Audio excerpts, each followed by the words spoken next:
لكن لنا فيه ظن لا يخيبنا، حاشاه أن ترجع الأيدي بلا نعم.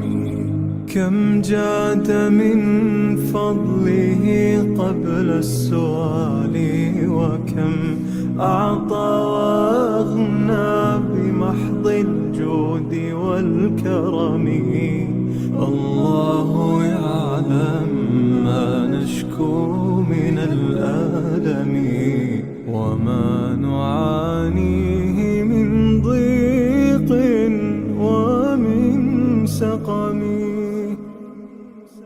الله يعلم ما نشكو من الألم، وما نعانيه من ضيق ومن سقم.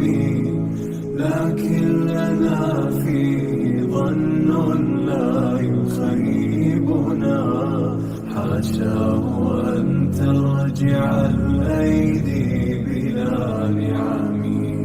كم جاد من فضله قبل السؤال، وكم أعطى